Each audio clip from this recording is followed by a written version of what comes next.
A conferência de hoje será sobre o tema Crises e Conflitos Globais, Impactos para o Brasil, e será ministrada pelo capitão de mar e guerra da Reserva, Leonardo Faria de Matos, professor de Geopolítica da Escola de Guerra Naval, que possui o seguinte currículo vitae: graduado em Ciências Navais em 1987 pela Escola Naval.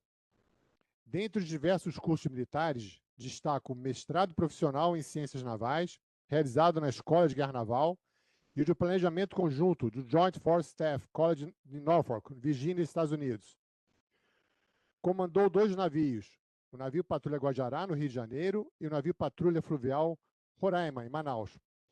Dentre diversas funções, fez parte dos grupos de recebimento do Contra-Torpedeiro Paraná, em 1989, nos Estados Unidos, e da fragata Greenhow, em 1995, no Reino Unido. Foi oficial de ligação da Marinha do Brasil com a US Navy em Norfolk, Virgínia, de 2007 a 2009. Sua última função no serviço ativo da Marinha foi como chefe de gabinete do comandante de operações navais. Já na reserva da Marinha do Brasil, a partir de outubro de 2011, assumiu a função de professor de Geopolítica da Escola de Guerra Naval, onde ministra Geopolítica e Oceanopolítica para todos os cursos de pós-graduação militares, inclusive no programa de pós-graduação em Estudos Marítimos. Possui mestrado stricto sensu em Estudos Estratégicos da Defesa e da Segurança, do Instituto de Estudos Estratégicos da Universidade Federal Fluminense, e o MBA em Gestão Estratégica pelo Instituto COPEAD, da UFRJ. É o editor responsável pelo boletim Geocorrente, o coordenador do Núcleo de Avaliação da Conjuntura da Escola de Guerra Naval e o coordenador acadêmico do curso de Estratégia Marítima da Fundação de Estudos do Mar. É colaborador do Centro de Estudos Políticos e Estratégicos da Marinha do Brasil e do Programa Antártico Brasileiro.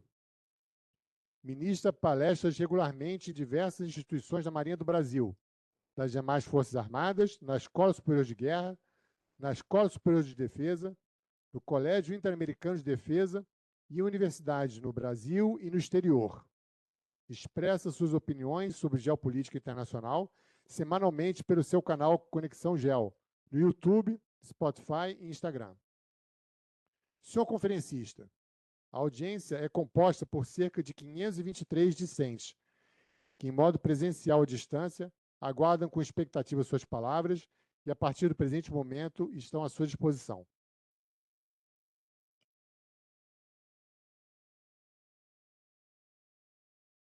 Muito boa tarde a todos. Permissão general. Tenente Lourenço, meu amigo de longa data, senhoras e senhores, uma responsabilidade muito grande e uma alegria muito grande voltar aqui a essa escola que tanto admiro e sou sempre tão bem recebido. Infelizmente, essa palestra não era a correta para o dia de hoje, porque está um dia tão feliz, todos estão, né, alegres, celebrando o final do PSESG, fotografia, e eu estava ali pensando, falei, eu tinha que falar de outra coisa, porque, infelizmente, a situação internacional está muito séria.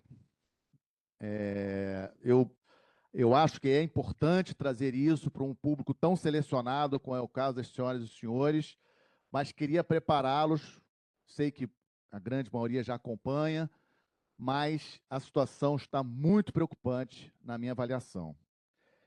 E... Foi? Não foi. Espera aí. Foi. Será que vai? Vou testar, hein? Posso voltar? Agora foi. Agora foi. E aí, uma reflexão que peço a todos para entender a dificuldade do momento que nós estamos vivendo. Uma pergunta que faço. Nós já estamos na Terceira Guerra Mundial e o que falta para irmos para a Terceira Guerra Mundial? E eu coloquei 2 capas do mesmo jornal dos Estados Unidos, New York Times, uma do dia seguinte da invasão da Alemanha na Polônia, em 1939, e outra no dia seguinte da invasão da Ucrânia pela Rússia, em 2022. Com certeza, quando a Alemanha invadiu a Polônia, em 1939, ninguém dizia que estavam na Segunda Guerra Mundial. Então, essa eu acho que é a reflexão que precisamos fazer se nós consideramos que a invasão da Ucrânia pela Rússia, talvez no futuro a gente venha a chegar a essa conclusão, aquele momento foi o início da Terceira Guerra Mundial. Mas não é apenas conflitos entre estados que nós estamos passando. Eu acho que é muito importante nós ressaltarmos os diversos problemas que o mundo passa e que não é conflito Estado A contra Estado B. Nós temos sérios problemas de desigualdade socioeconômica, problemas de imigração, problema de aumento do nacionalismo, aumento do protecionismo, questões climáticas, vimos aí a tragédia no Rio Grande do Sul no ano passado, temos a questão da busca por recursos naturais, a população global aumenta, consumo de energia aumenta, e um dos grandes desafios do século XXI, a questão da inteligência artificial. Como lidar com a inteligência artificial? Hoje a gente pega o celular, né? Muitos já fazem isso, pegam o celular, entram ali no chat GPT, faz uma pergunta, acha aquilo bonitinho, mas é a hora que essa inteligência artificial estiver embutida dentro de robôs, dentro de drones voadores, e esses drones, esses robôs vão decidir se matam, se não matam. Sei que tem muita gente da área do direito aqui presente hoje. Como é que fica isso? Em termos de direito, o robô decidir se mata, se não mata. Esse é o nosso mundo, que nós já estamos vendo, inclusive, com o conflito da Ucrânia, bastante. Questão dos crimes cibernéticos, que nós também já estamos acostumados, questão dos crimes transnacionais, e um dos grandes desafios da atualidade, que são as mídias sociais. As mídias sociais, elas vieram, ajudam muito para nós compartilharmos o conhecimento, para divulgarmos o conhecimento, mas também para divulgarmos mentiras, para manipular as pessoas, para manipular as massas, e esse é um grande desafio. Fake news, senhoras e senhores devem ter reparado no currículo, no final do currículo, alguns aqui até já conhecem, né, o podcast que eu tenho, o Conexão Gel, e eu criei o Conexão Gel um pouco nessa direção. Pedido dos meus alunos lá na Escola de Guerra Naval, comandante, hoje a gente não sabe o que seguir. Quem é que está falando a verdade? Por que o senhor não vai para as redes sociais? Por que o senhor não cria um podcast? Eu falei, que podcast? Você não sei nem o que é podcast. Foi assim que começou o Conexão Gel em 2018. Então, nós temos diversos... Por que eu gosto de mostrar esse slide? Porque a gente está pensando, e vocês logicamente estão pensando nisso, não, o Leonardo vai falar de guerra, eu vou falar de guerra, Rússia e Ucrânia, eu vou falar. Mas eu queria mostrar esse slide inicial para nós refletirmos que nós temos muitos problemas e que esses problemas são problemas a serem resolvidos de uma maneira, deveriam ser, pelo menos, de uma maneira coordenada pelos países, mas num momento em que essa coordenação ela está muito fraca, né? No momento que a ONU está muito enfraquecida, os organismos multilaterais bastante enfraquecidos. Mapa de riscos, esse é um mapa de risco que nós montamos lá no Núcleo de Avaliação da Conjuntura da Escola de Guerra Naval, que eu coordeno, e que, logicamente, as senhoras e senhores podem notar a quantidade de problemas que nós temos no mundo. Não vou detalhar cada um deles, mas é apenas para chamar a atenção de todos a quantidade de problemas que hoje vivemos no mundo, né? Sexta-feira passada tivemos a queda da presidente do Peru, temos aí questões aí Colômbia e Peru na fronteira, na tríplice fronteira lá em Tabatinga, temos várias questões. Haiti, que preocupa muito, África, né, etc. Inclusive, até já mandei trocar o mapa, já teremos um mapa novo amanhã, mas não deu tempo de eu carregar, e aí eu não coloquei, porque Madagascar teve um golpe agora. Então, assim, o sistema internacional cada vez mais dinâmico, as coisas acontecendo tudo ao mesmo tempo. Esse é o esquema que eu acho principal da minha apresentação, né? Porque é para tentar passar para todos como eu vejo hoje o sistema internacional. Vamos lembrar um pouquinho, final da Segunda Guerra Mundial, como é que era? Estados Unidos contra a União Soviética. Aí era fácil, ou você estava do lado de um, ou estava do lado do outro. 91, União Soviética acaba, Estados Unidos, a grande potência global. E aí nós começamos a ver a ascensão da China. A China crescendo economicamente, a China crescendo tecnologicamente, E hoje eu vejo o sistema internacional dessa forma. Uma grande disputa de poder, Estados Unidos querendo se manter na primeira colocação, com uma grande potência global, e a China querendo esse lugar. E a China, esse é um ponto importante, por favor, a China não é a União Soviética. Por quê? Porque a China é o maior parceiro comercial de mais de 130 países. A União Soviética não era, inclusive o Brasil. Antigamente, na época da Guerra Fria 1.0, a União Soviética tinha o grupinho dela, os Estados Unidos tinham o grupinho dele, ok? Hoje não é assim. Hoje a coisa é mais complexa, porque a China, como eu falei, é a maior parceira comercial da maioria dos países do mundo.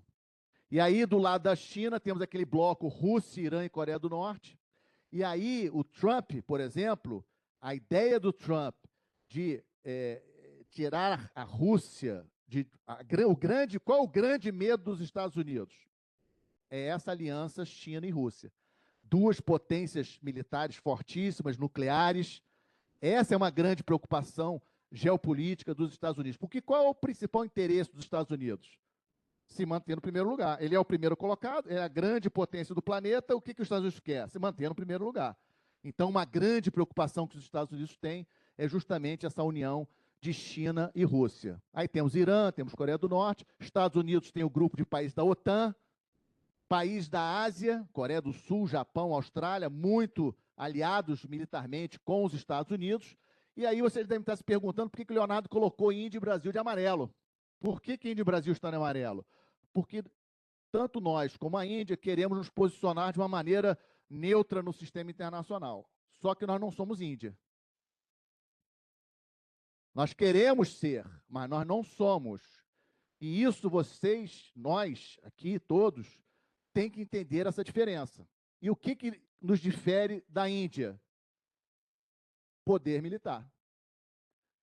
Então, essa é uma questão que a sociedade brasileira precisa acordar. A impressão que eu tenho é que nós assistimos o que está acontecendo como se fosse um filme de streaming. Eu ligo, a guerra da Ucrânia, tá, mas não tem nada a ver comigo, desligo. Oriente Médio, Hamas, não tem nada a ver comigo.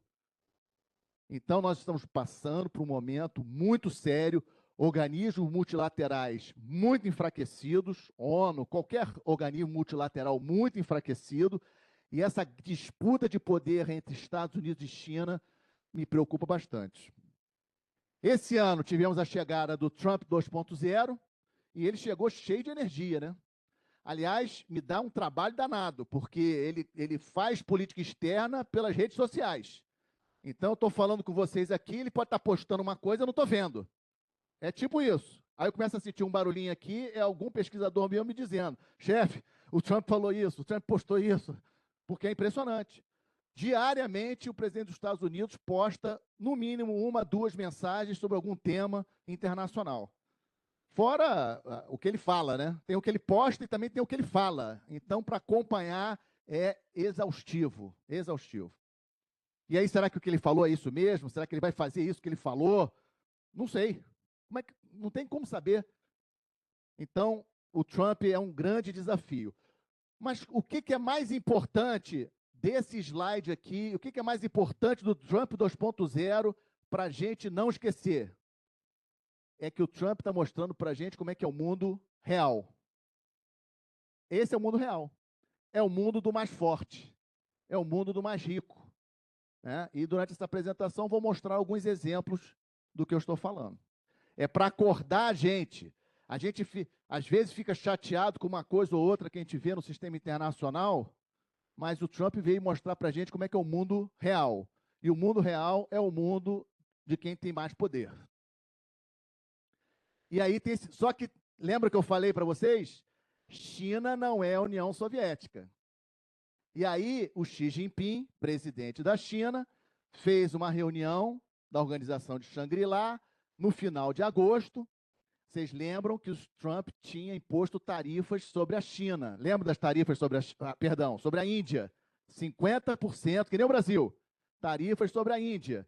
E a Índia também não é um país qualquer. O que o Narendra Modi fez? Foi na reunião com o Xi Jinping para tirar essa foto.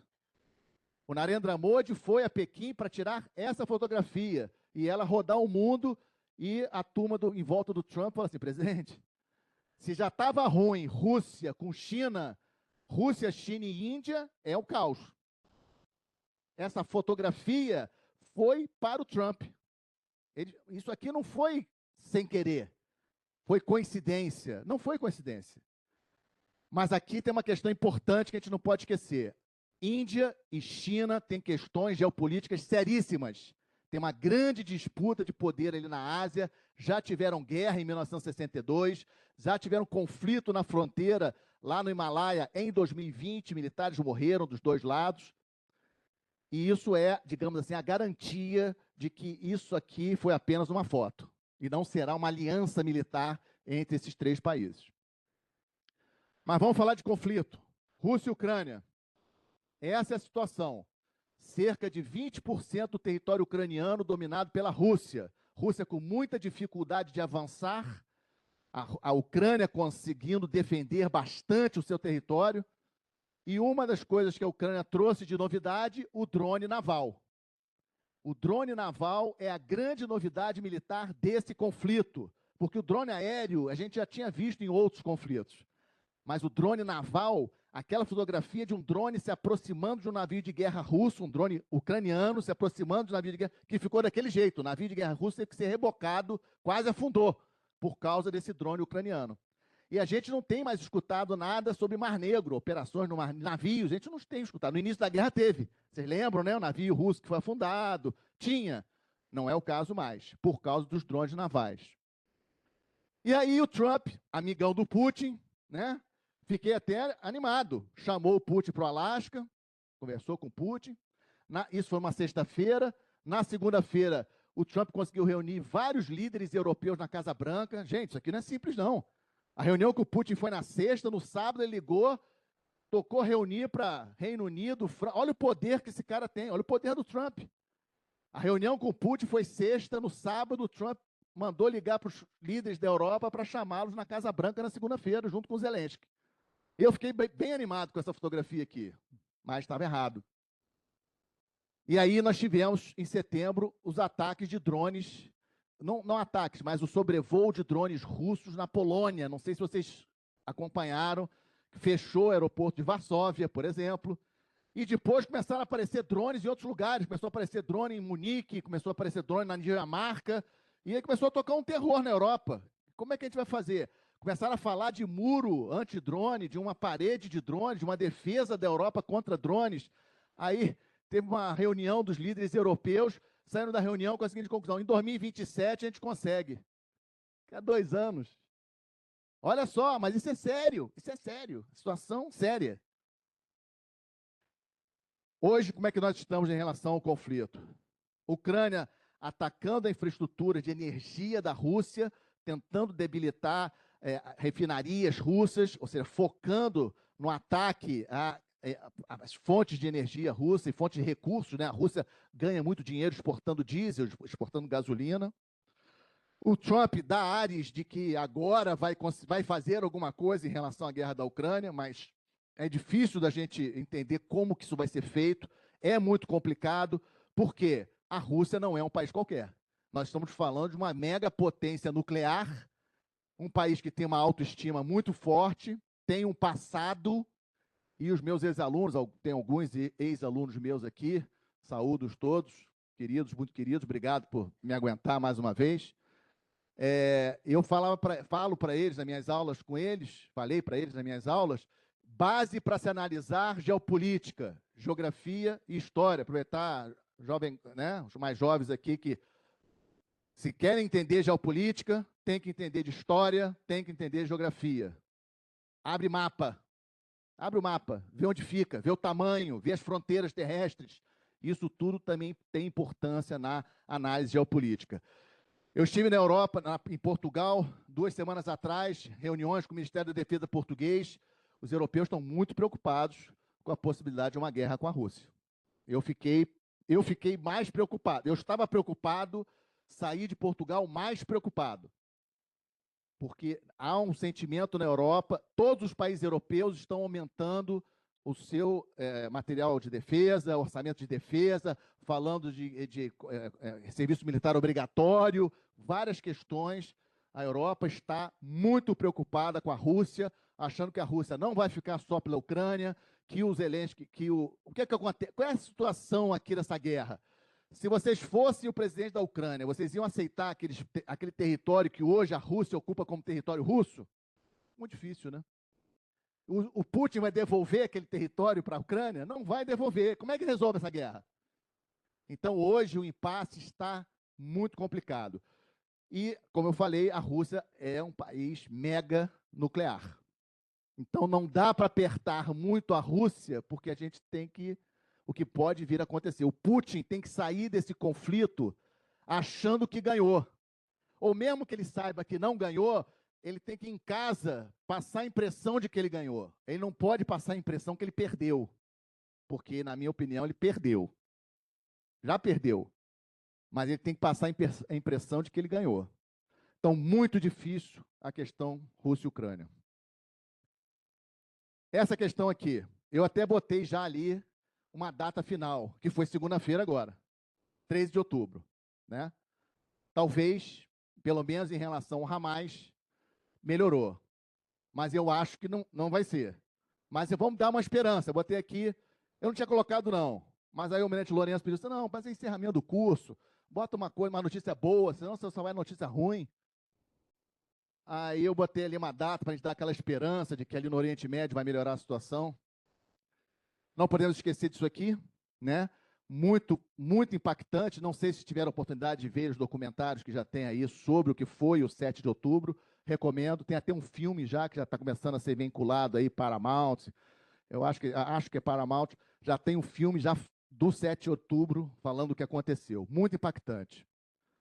Era assim a situação, o Irã e os seus proxies, Hezbollah no Líbano, os Houthis ali embaixo no Iêmen, Hamas ali na faixa de Gaza. Naquela época, no início do conflito, a Síria apoiava o Irã, agora não mais, porque o Assad foi expulso da Síria. Essa era mais ou menos a situação. Tivemos uma guerra esse ano, né, gente? Ou seja, efetivamente, Irã e Israel entraram em guerra, bombardeiros, mísseis de um lado e para outro. Foram 12 dias que eu quase dormi muito mal, porque as coisas aconteciam, com fuso horário também, né? Os ataques eram noturnos e as coisas muito dinâmicas. Alguns amigos meus que moram em Israel me perguntando, Léo, o que eu faço? Fico, tiro minha família. Como é que eu assessoro uma situação como essa? Porque é muito difícil, né? O que pode acontecer? Eu disse para um amigo meu que mora em Tel Aviv, falei, sai. Ele acabou ficando, graças a Deus teve a paz. Mas eu falei para ele sair, porque tinha medo do que pudesse acontecer. Os ataques iranianos sobre Israel estavam também acontecendo. Não era só Israel contra o Irã. O Irã também estava atacando Israel. Eu tinha medo de ataques terroristas, né, de grupos terroristas dentro de Israel também. E tivemos isso aqui. Não afetou diretamente o Brasil, porque o nosso tráfico mercante não passa pelo Mar Vermelho. O tráfico de mercante de interesse do Brasil não passa pelo Mar Vermelho. Mas 4 navios foram afundados, centenas de navios foram atacados pelos Houthis. Gente, Houthis é um grupo rebelde do Iêmen. O Iêmen é um dos países mais pobres do mundo. Ah, Leonardo, mas o Iêmen, os Houthis eram apoiados pelo Irã. Eu sei. Mas qual é a minha preocupação? Qual é o paralelo que eu faço aqui? Qualquer grupo insurgente ou grupo criminoso, até mesmo no Brasil, armado por outros países, pode fazer um estrago desse tipo. É isso que a gente tem que tirar como lição dos Houthis ali no Iêmen, para a gente refletir. E aí tivemos o ataque de Israel no Catar. Vocês lembram disso? Quando Israel atacou Doha, capital do Catar, esse evento, para mim, foi decisivo contra o Netanyahu, porque o Trump efetivamente não gostou disso aqui. Vamos lembrar que a primeira viagem do Trump para o exterior foi Arábia Saudita, Catar e Emirados Árabes Unidos. E ainda saiu com um avião. Ganhou um presente, um avião lá do Catar. E o Trump não gostou disso aqui. E mais, vejam a data. Isso foi 9 de setembro. Depois disso, 17 de setembro, tivemos a Arábia Saudita fechando acordo de defesa com o Paquistão. Paquistão é um país nuclear. A Arábia Saudita, que tradicionalmente tinha o guarda-chuva dos Estados Unidos, os Estados Unidos protegiam a Arábia Saudita, de repente, por uma coincidência, e em relações internacionais e geopolítica não tem coincidência, logo depois daquele ataque de Israel contra o Catar, a Arábia Saudita fecha um pacto de defesa mútua com o Paquistão, um país nuclear.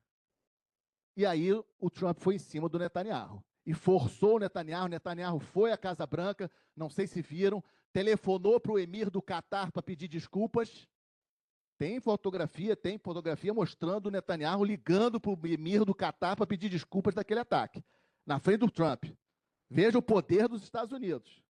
Liga aí, meu filho, liga agora. É para ligar agora. E tira a foto aqui. Foi desse padrão. E aí tivemos a segunda-feira. Lógico que foi positivo segunda-feira. Não estou querendo, Foi positivo. Tinham 20 reféns com vida presos dentro da faixa de Gaza. Vocês imaginam? 2 anos presos em túneis, mal alimentados, em situações assim terríveis, foram soltos e estão, graças a Deus, já em Israel. Então, eu acho que segunda-feira agora foi uma vitória, né? Acho que a gente tem que comemorar o que aconteceu segunda-feira. Mas eu acho que a gente não pode ser inocente de achar que está resolvida a situação. Temos várias questões ainda pendentes. Por exemplo, quem que vai governar Gaza? Tony Blair? Tem minhas dúvidas. Ele quer. Foi até no Egito. Saiu na foto. Tem minhas dúvidas. Hamas vai entregar as armas? Vai deixar Gaza? Estão armados ainda em Gaza. O Trump disse ontem que ou eles entregam as armas ou a gente vai tirar as armas dele. Vamos ver. Israel vai insistir com as colônias na Cisjordânia? Disse que não. O Trump disse que não. Mas como é que fica? Os Houthis vão parar ataques totalmente? Por enquanto pararam. Pelo menos até antes da palestra, né? Que pode ser que agora tenha tido algum ataque. É assim, né? Como é que fica o programa nuclear do Irã, né? Essa semana ninguém falou do programa nuclear do Irã. O Irã é a grande potência da região contra Israel, né? Ah, Leonardo, mas os Estados Unidos eles atacaram já as centrais. Será que foi suficiente? Destruíram totalmente o programa nuclear iraniano? Tenho minhas dúvidas. O Irã não é um país qualquer. O Irã é um país 90 milhões de habitantes. É um país que já foi império persa, tá? E aí a questão do Netanyahu. Será que o Netanyahu vai se manter no governo com essa situação de não ter eliminado o Hamas? Porque ele disse que iria eliminar totalmente o Hamas. Como é que fica essa situação?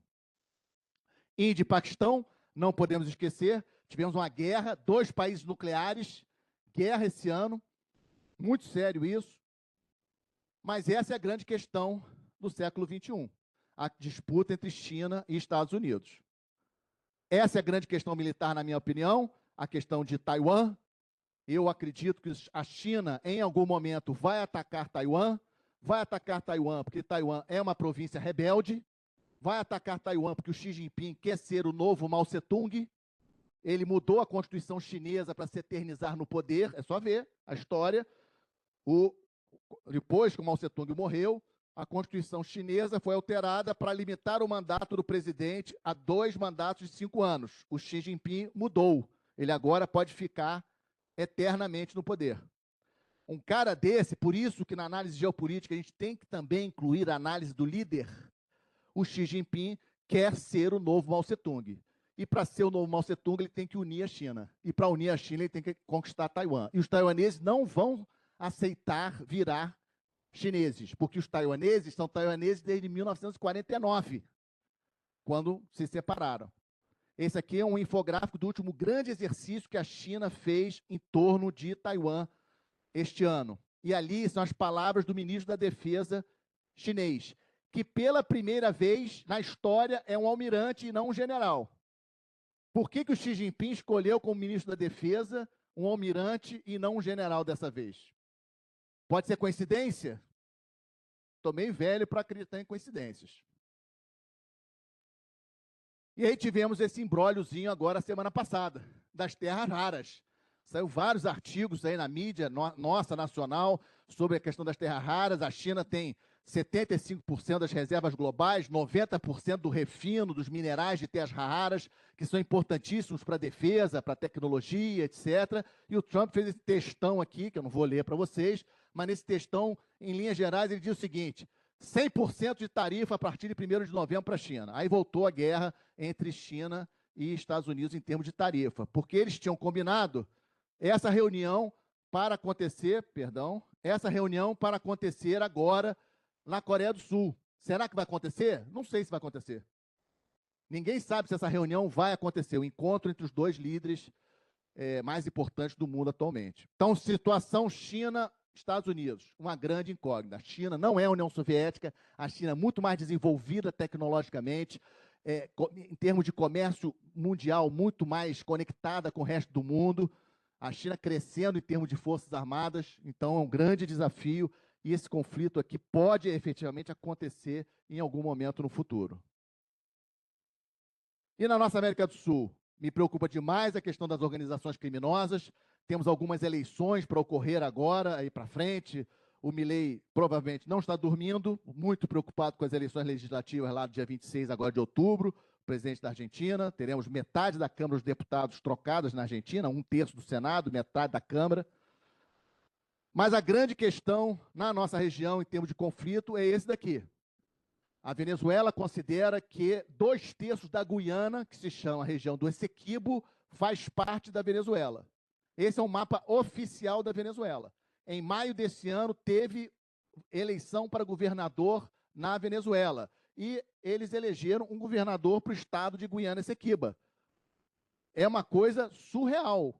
Não existe nada igual no mundo. Hoje, na Venezuela, existe um governador de Guiana Essequiba, que é desse território que a Venezuela considera como parte do território venezuelano.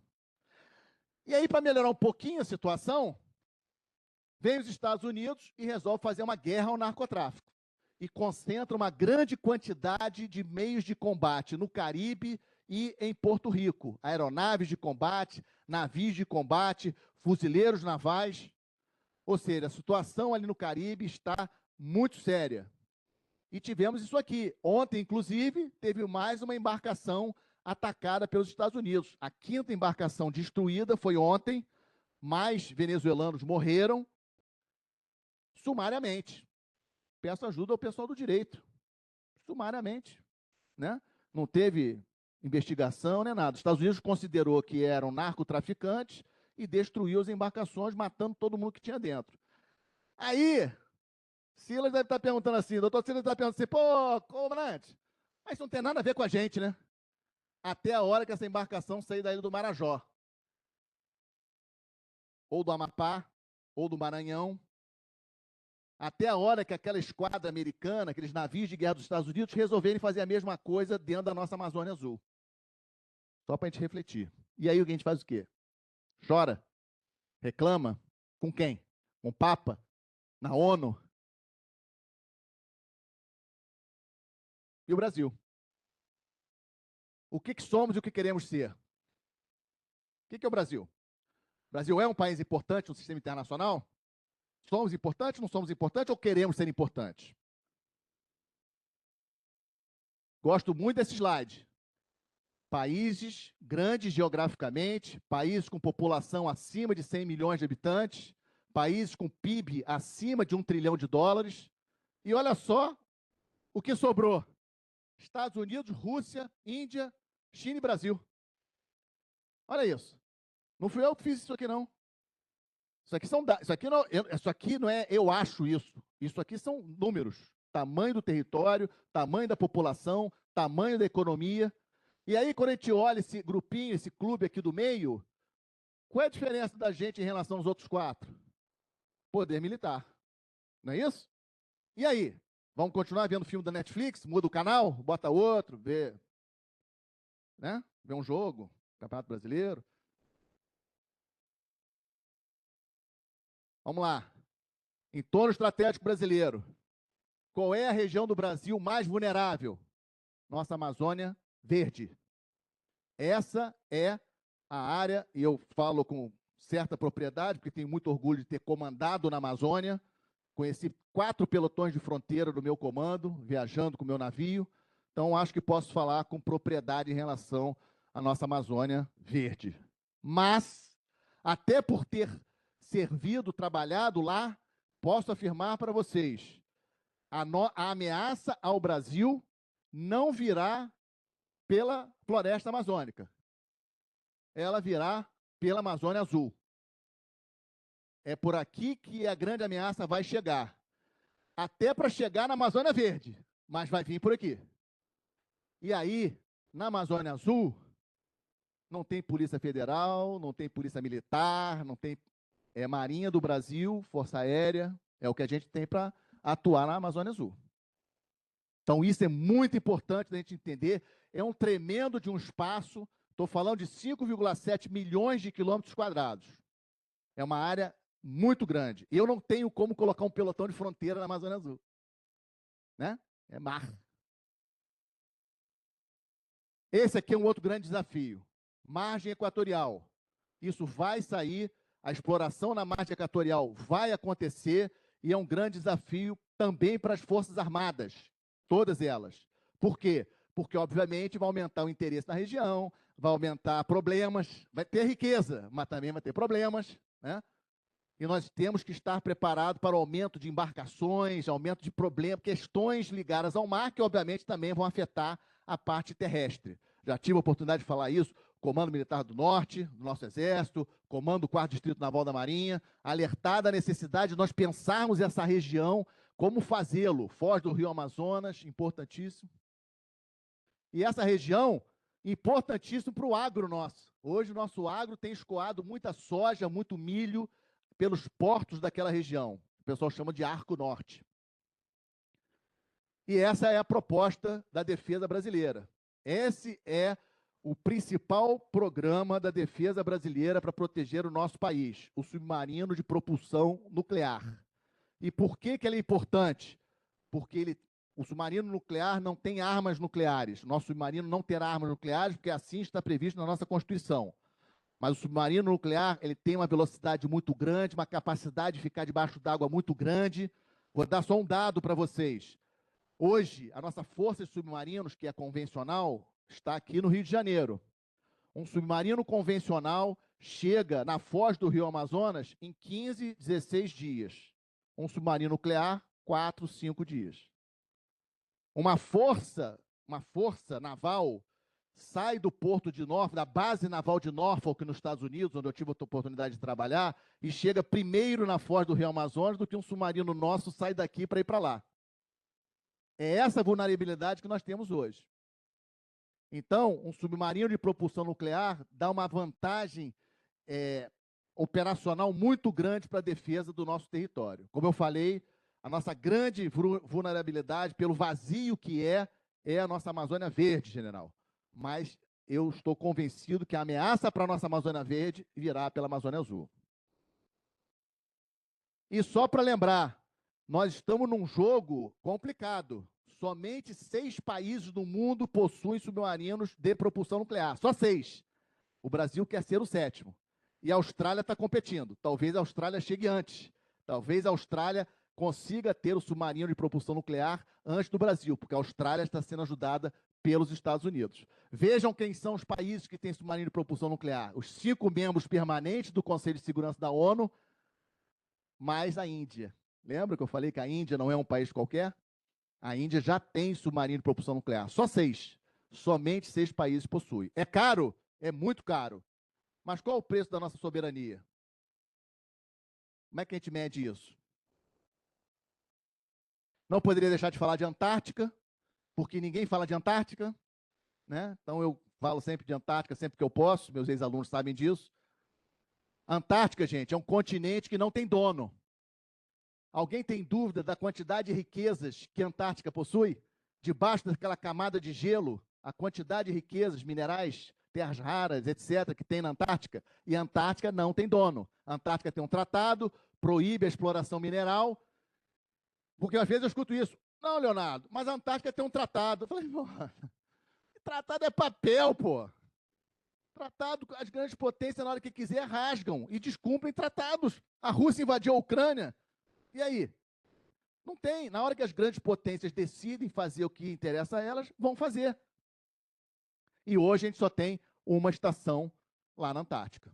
É uma belíssima estação, moderníssima, estação Comandante Ferraz, capacidade para 67 pessoas. É um orgulho para os brasileiros, mas é pouco. Nós precisamos conscientizar mais os brasileiros sobre a importância da Antártica para o clima brasileiro, o risco de uma ocupação da Antártica para a exploração mineral, colocação de bases militares, que hoje é proibido, hoje, pelo tratado, é proibido ter bases armadas, né? Não tem navio de guerra ali, não tem treinamento na Antártica, por conta do tratado, que pode ser descumprido. Essa é a grande preocupação. E aí, já caminhando para o final, para o meu amigo comandante Albuquerque não ficar preocupado com o tempo, gastos com defesa. Hoje nós estamos vendo o mundo aumentando gastos de defesa. Gente, não sou eu que estou falando propaganda para aumentar gasto de defesa, não. Eu estou dando fatos. A OTAN já confirmou na sua reunião de junho desse ano aumentar o PIB com defesa, os gastos com defesa para 5% do PIB até 2035. E o Brasil? Filme da Netflix. Qual é a série que a gente vai ver hoje à noite? Não é isso? Eu podia pedir um jabá da Netflix, né? Estou falando demais de Netflix aqui, né? Eu podia pedir alguma coisa. Quem lidera o mundo? Acho que os Estados Unidos ainda lideram o mundo, mas nós temos que conhecer mais de China e de Índia.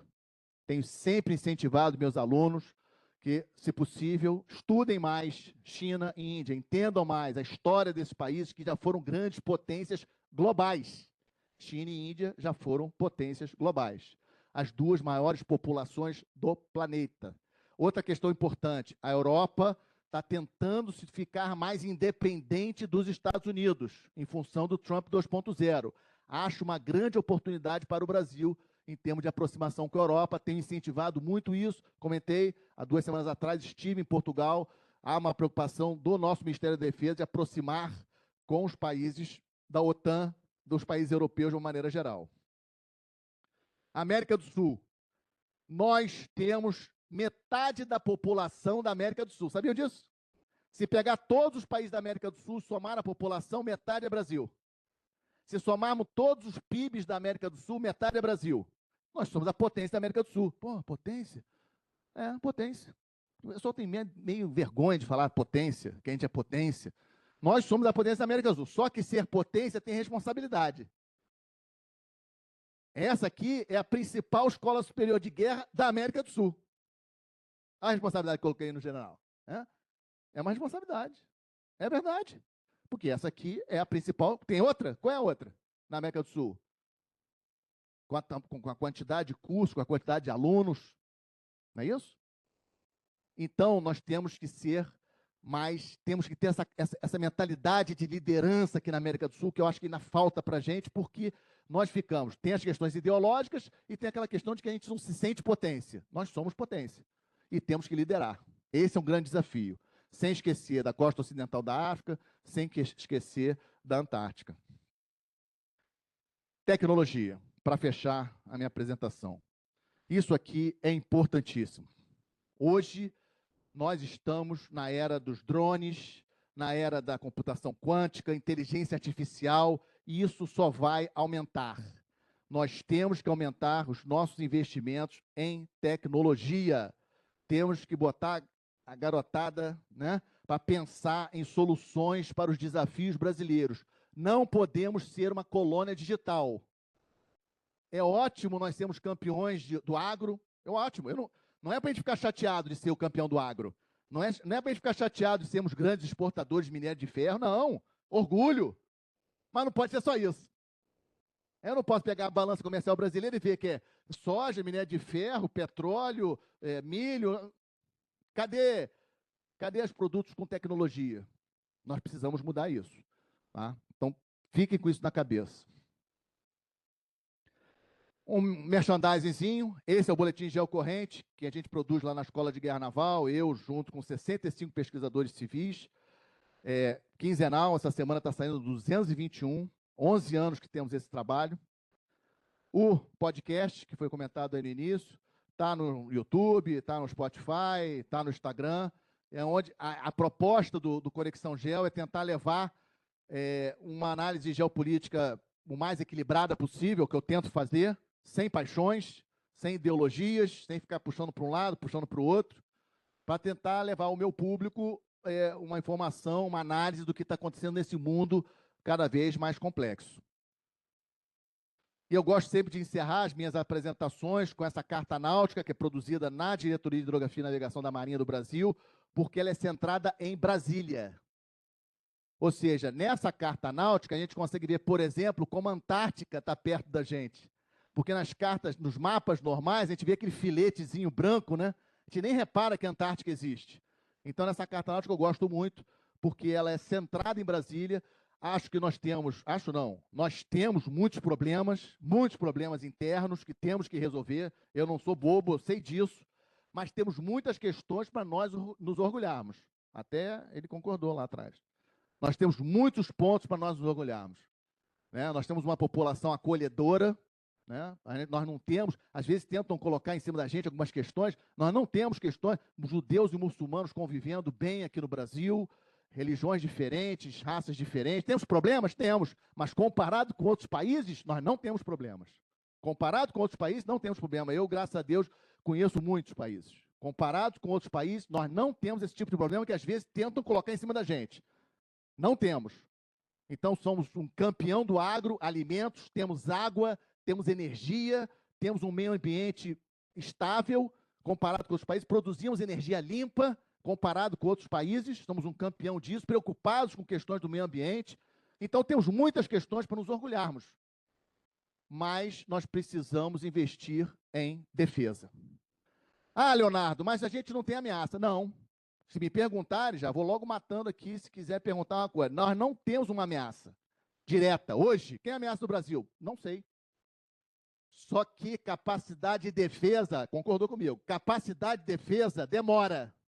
Eu não consigo preparar um cadete na Academia das Agulhas Negras, um aspirante na Escola Naval, de um dia para o outro. E agora vamos ser invadidos, vamos aumentar o efetivo. Não dá tempo. Eu demoro para formar pessoal, qualificar pessoal e material.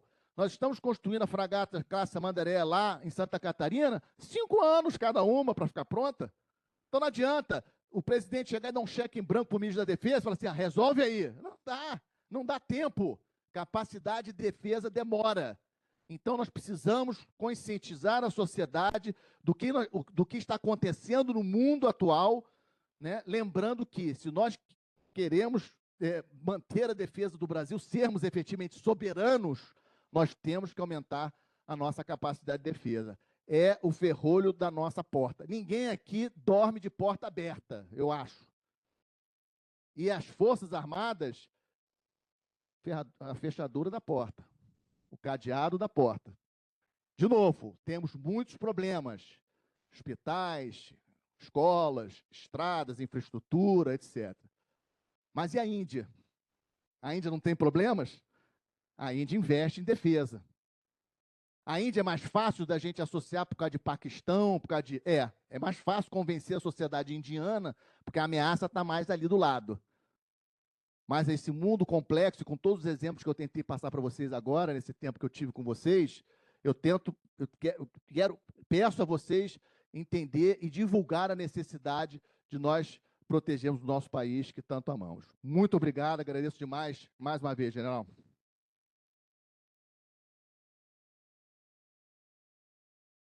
Senhor conferencista, o tema é muito abrangente, mas teremos apenas uma pergunta devido ao tempo, que vai tentar fazer uma síntese de todas as questões que certamente estão com todos os nossos estagiários. Então, a pergunta será do nosso estagiário Francisco de Andrade, em modo virtual, lida pelo senhor professor Dr. Daniel.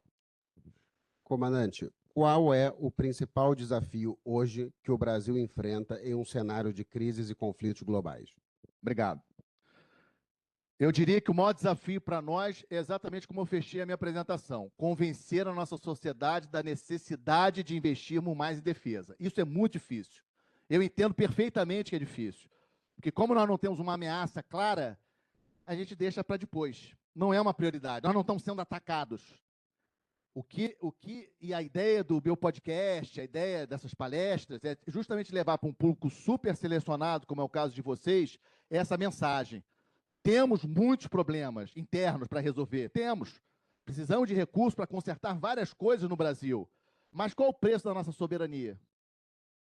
E a hora que, não sei se os Estados Unidos, mas vamos supor, a hora que os Estados Unidos resolverem atacar os nossos barcos que saem do nosso litoral, teoricamente com narcotráfico, com drogas dentro, começaram a matar brasileiros com embarcações dentro, liga para o Papa, quem que vai resolver o problema? Quem que vai... Ah, não, mas a gente tem boas relações com Xi Jinping, com a China. Você acha que a China vai proteger a gente? Rússia? Não é nada disso. Ah, BRICS. Esquece BRICS. BRICS é um grupo político, discussão política. BRICS não é aliança militar. Nós estamos sozinhos. Não existe aliança militar dos BRICS. Se nós formos atacados por qualquer potência, nenhum outro país, e o contrário é a mesma coisa. Se por acaso, por algum motivo, sei lá, no futuro, a China tiver algum interesse de atacar o Brasil, os Estados Unidos também não vão defender a gente, não. Nós não somos da OTAN. Nós não somos aliados militares da OTAN. Nós estamos sozinhos. Coloque isso na cabeça de vocês. O BRICS não vai proteger a gente, Estados Unidos e Europa não vão proteger a gente se nós formos atacados por um ou por outro. Vejam bem que eu coloquei, nós não temos nenhuma dessas como ameaça direta hoje. A questão é que isso pode mudar de um momento para o outro. Nós vemos aí pelos conflitos globais, quando que a China vai invadir Taiwan? Alguém tem certeza de quando que a China vai invadir Taiwan? Eu não tenho. Aí Taiwan não vai fazer nada? Não. Se eu sou taiwanês, eu sei que a China pode me invadir, eu tenho que me preparar. Os Estados Unidos também estão mudando o posicionamento de navios e mudando o posicionamento de aeronaves lá no Pacífico para um eventual conflito caso a China invada Taiwan. Eventual, não se sabe. Então é isso que se faz em termos de defesa. A gente não pode ficar contando que não, nós não temos ameaça, nunca vamos ser atacados. Então, esse é o motivo, eu acho que essa é a minha grande preocupação. Como fazer para conscientizar a nossa sociedade do porquê que precisamos de mais investimentos com defesa? Essa, para mim, é a nossa maior vulnerabilidade hoje. Obrigado.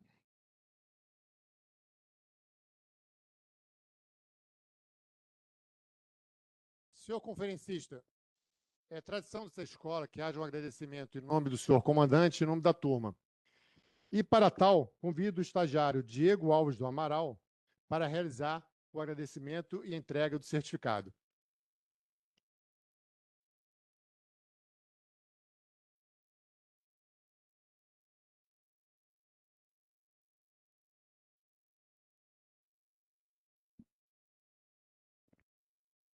Aqui, ó.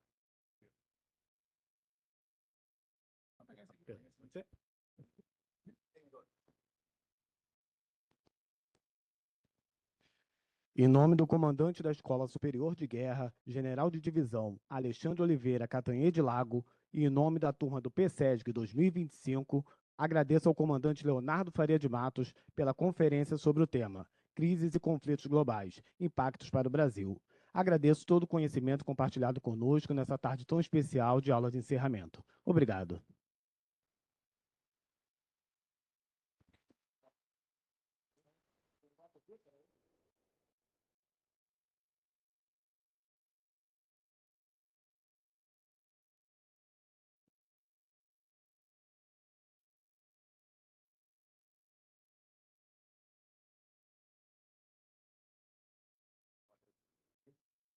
Bom, não queria prolongar, eu sei que ainda tem a cerimônia de vocês, parabenizá-los pelo PSESG, por ter feito o curso, pela presença de vocês aqui. Tempo é algo precioso, né? Então, vocês terem se disponibilizado a fazer o curso e me permitam um especial agradecimento àqueles que não estão fazendo o curso, mas estão aqui porque eu estou falando. Então, assim, meu agradecimento super especial. Sei que alguns estão aqui em função somente da minha palestra, então, logicamente que para um professor, nada mais importante do que ter os seus alunos aí gostando, né? E depois, como vocês puderam ver na minha biografia, né, no meu currículo, eu tenho muito orgulho do período que eu fiquei na Marinha, 30 anos, 2 comandos, experiências fantásticas no exterior, de recebimento de navios.